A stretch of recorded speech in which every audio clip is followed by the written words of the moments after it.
Your music and sense of style seem to be heavily 70s influenced. Can you explain why? Just because that's what I grew up listening to. I love all that 70s stuff. I love a lot of new bands as well, but it did, I'll admit, take me a while to come around to newer bands. There was a period in like the early 2000s where I just hated everything. Unless it was Aerosmith or Guns N' Roses or like old Metallica, I was like, I'm not having it. I don't like any of these new fucking garbage bands. But eventually I kind of came around and was like, you know, I don't want to just listen to the same old records over and over again, and like kind of open my horizons a little bit. And now I'm way happier because I love a lot of new bands and different styles and all that stuff. I think it's cooler to be into newer stuff as well. But the core of what I grew up on, once I got into hard rock, was a lot of 70s stuff. Zeppelin, Aerosmith, all the standard classic rock stuff that you hear on your, you know, classic rock stations. And I mean, it's got the coolest riffs, great guitar solos, and cool vocals, and weird arrangements, because they didn't have to worry about radio back then, so they could have a 9-minute song with 4 different parts. And you know, I love all that stuff. So that's where I draw a lot of my inspiration, and I think Marco and Josh do too. And then again, what gives us a bit of our unique sort of twist is that we also have inspiration from current bands and newer stuff and outside different genres. So it's pretty neat. But yeah, that would answer that. Let's see. Which guitar solo riff do you wish you had written yourself? Maybe Walk This Way. That's a pretty damn good riff. Everybody knows it. It's a goodie.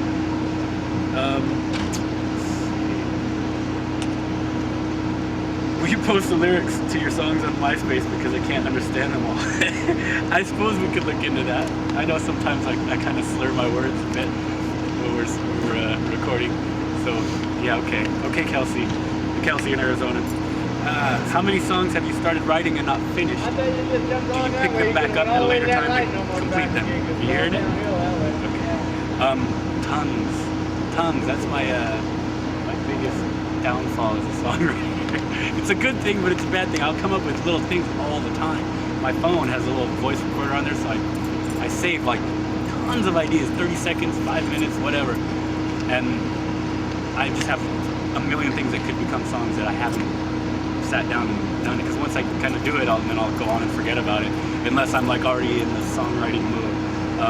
And then, like I said, usually it would be like I'd write a riff maybe and remember it on my phone, and then bring it to rehearsal with Marco and Josh. We jam on it, and then it would sort of turn into a song. That's more how stuff has been happening lately anyways. But yes, to answer your question, very, very many. And I try and pick them up later and finish them.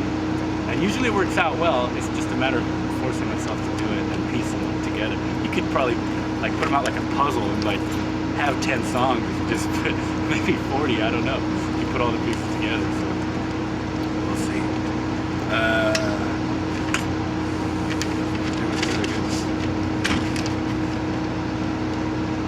What song have you written that you are most proud of from Carly, New Mexico?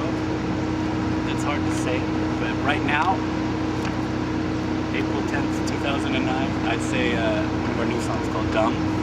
We've been playing that live a lot. We recorded it for our new demo sessions that might get released. I really, really like that song. It's one of the most sort of autobiographical songs. It's really simple and to the point. And I wrote the chorus for that song driving in the car. I just sang it, and I sort of could hear the chords in my head. And then I got home and played it. I was like, oh wow, that's really cool. And then that's one of the few exceptions where, like, a couple weeks later, I went back and picked it up and tried to write a verse for it. And that was neat because the verse and the bridge, everything came really quick. And I'll just sort of 10 minutes later, it's like, wow, that's most of the song. The bridge took a little bit, but basically it was very simple and easy song to write. And I just love it, and people have really responded well to it. So we're definitely going to be pushing that song when we release it in whatever form we do. Yeah, so that would be the answer to that.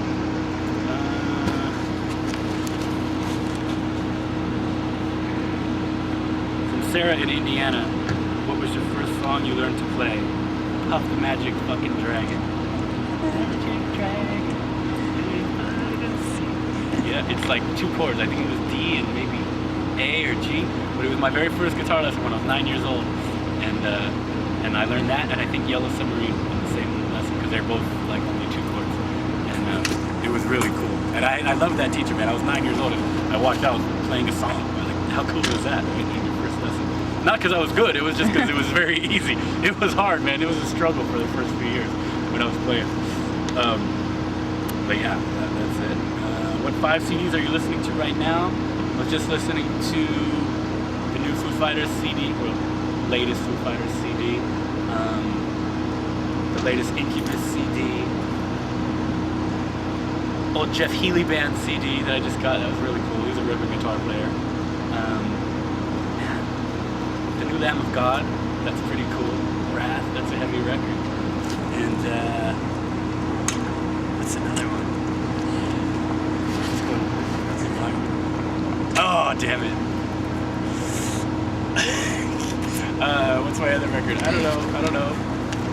Let's say Queens of the Stone Age, Songs for the Deaf. I love that record. Kind of always comes back in rotation. From Angie in California, do you have any siblings? And if so, are they musically inclined?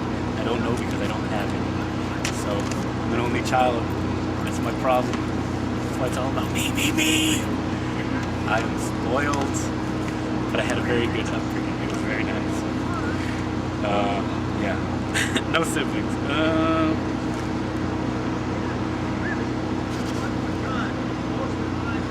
Okay, yeah, here, another one from an anonymous question giver. Growing up with an interest in music, what gave you the confidence to know you were good enough to perform in front of people and pursue it as a career? I don't know. I mean, it's kind of like what I was saying earlier about, pursuing a career in music. It's kind of just perseverance. I started young, so that helped. But it wasn't so much that like, I'm so good, this is great. It was like, I really love doing this, I want to keep doing it. And that's just what I wanted to do. It wasn't really anything else. I just loved music and would listen to music and watch music and play it all the time. And all I ever wanted to do was be on stage and do it. So, learning to play guitar and sing, and I was in choirs and in the school plays and all that stuff. So getting more and more experience, it was like really fun, and I enjoyed it, and just made me want to do it more and more and more. And then, luckily people didn't boo me off the stage when I started doing it. But it was definitely humble beginnings, believe me. I'm glad there aren't photographs floating around yet of some of my early shows with like running shoes and like shorts and like a baggy Aerosmith t-shirt, just sitting there staring at the floor, because you got to start somewhere, right? But it was fun, and in my mind I was jumping around, but like I've seen videos and I'm like, I'm just sort of standing there. But start slow and